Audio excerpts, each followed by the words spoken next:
अभी BA, BSc जैसे graduation course 3 साल के होते हैं। अब नई नीति में 2 तरह के विकल्प होंगे।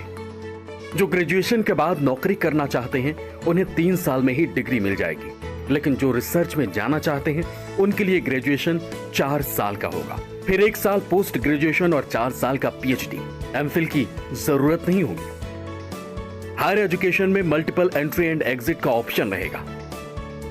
मतलब 4 साल के बैचलर कोर्स में पहला साल पूरा करने पर सर्टिफिकेट, 2 साल पर एडवांस डिप्लोमा, 3 साल पर बैचलर डिग्री और 4 साल पर रिसर्च के साथ बैचलर डिग्री कोर्स पूरा कर सकते हैं। यानी मान लीजिए अगर किसी ने बीटेक में एडमिशन लिया और 2 सेमेस्टर बाद मन उचट गया, कुछ और पढ़ने की रुचि है, या फिर आर्थिक या किसी और कारणवश बीच में ही कोर्स छोड़ना पड़ता है, तो उसका साल खराब नहीं होगा, क्योंकि नई शिक्षा नीति में क्रेडिट ट्रांसफर की सहूलियत होगी।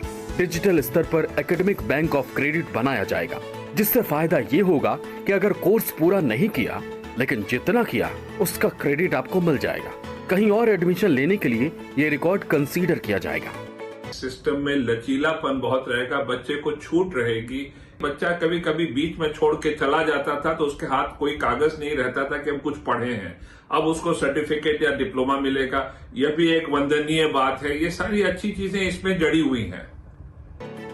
नई पॉलिसी के मुताबिक अब मल्टी डिसिप्लिनरी एजुकेशन होगी, यानी कि कोई स्ट्रीम नहीं होगी, कोई भी मनचाहे सब्जेक्ट चुन सकता है। यानी अगर कोई बीएससी कर रहा है और उसकी म्यूजिक में रुचि है तो म्यूजिक भी साथ में पढ़ सकता है। आर्ट्स और साइंस वाला मामला अलग अलग नहीं रखा जाएगा, हालांकि इसमें मेजर और माइनर सब्जेक्ट्स की व्यवस्था होगी। एक और बड़ा बदलाव जो होगा वो ये होगा कि मेडिकल और लॉ की पढ़ाई के अलावा सभी प्रकार की उच्च शिक्षा के लिए एक सिंगल रेगुलेटर HECI यानी higher education commission of India बनाया जाएगा।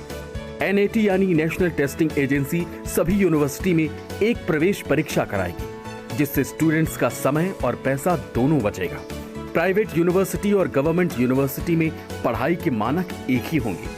विश्व की टॉप यूनिवर्सिटीज को देश में कैंपस खोलने की अनुमति दी जाएगी।